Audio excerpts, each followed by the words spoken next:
সাংবাদিক বন্ধুসকল, growth from গ্ৰাছৰুটছ আমাৰ এক স্বেচ্ছাসেৱী বিভিন্ন সময়ত বিভিন্ন বিষয়ত বিশেষকৈ ছাত্ৰ ছাত্ৰীসকলৰ বৌদ্ধিক বিকাশৰ ক্ষেত্ৰত তেওঁলোকে যাতে যুগ সাপেক্ষভাৱে নিজকে গঢ়ি তুলি সবল ব্যক্তিত্বৰ অধিকাৰী হৈ জীৱনৰ সফলতাৰ বাটত আগবাঢ়িব পাৰে, সেই ক্ষেত্ৰত আমি তেওঁলোকক সহায় কৰিবলৈ চেষ্টা কৰি আহিছোঁ।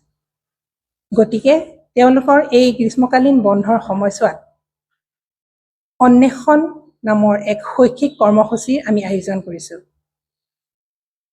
আমাৰ এই শৈক্ষিক কৰ্মসূচীৰ বিশেষ কেইটামান উদ্দেশ্য হৈছে শিক্ষাৰ্থীসকলক যুগ সাপেক্ষভাৱে প্ৰস্তুত কৰি তোলা, সবল ব্যক্তিত্ব নিৰ্মাণৰ কৌশল প্ৰদান কৰা, আত্মপ্ৰকাশৰ উপযুক্ত শাৰীৰিক আৰু মানসিক সামৰ্থ্য গঠন, ইংৰাজী কথনশৈলী আৰু দক্ষতা আয়তন সম্পৰ্কীয় শিক্ষা প্ৰদান, বৃত্তি বা চাকৰিৰ ক্ষেত্ৰত প্ৰয়োজন হোৱা এপ্লিকেশ্যন, বায়'ডাটা, সংক্ষিপ্ত লিখন, শিক্ষা জীৱনৰ বিস্তৃত সাৰাংশ লিখন ইত্যাদিৰ কৌশল প্ৰদান কৰা।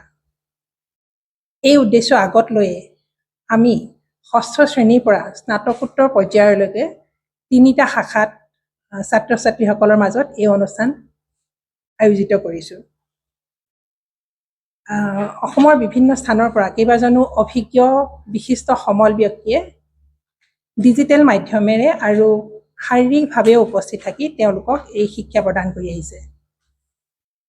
ডিব্ৰুগড় জিলাৰ টিংখাং বিধানসভা সমষ্টিৰ অন্তৰ্গত বিভিন্ন বিদ্যালয় মহাবিদ্যালয়সমূহৰ লগতে চৰাইদেউ জিলাৰ বিশেষকৈ মৰাণ অঞ্চলৰ কেইবাটাও শিক্ষানুষ্ঠানৰ ছাত্ৰ ছাত্ৰীসকলৰ মাজত এই অনুষ্ঠান আয়োজন কৰা হৈছে।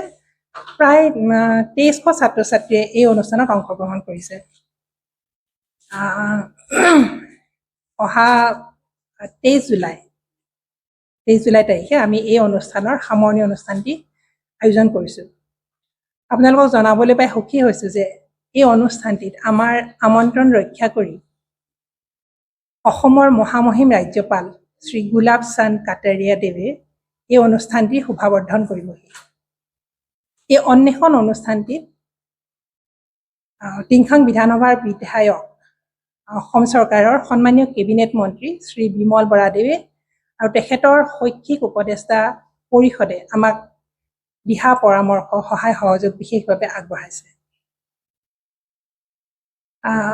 এই সামৰণি অনুষ্ঠানটিলৈ আমি ছাত্ৰ ছাত্ৰীৰ লগতে তেওঁলোকৰ অভিভাৱক অভিভাৱিকা আৰু শিক্ষক শিক্ষয়িত্ৰীসকলকো আৰু লগতে সমাজৰ বহুতো বিশিষ্ট ব্যক্তিক আমন্ত্ৰণ জনাইছোঁ। 12 দিনীয়া কৰ্মশালা আছিলে। 12 দিনৰ আমাৰ 23 তাৰিখে 12 দিন হ'ব।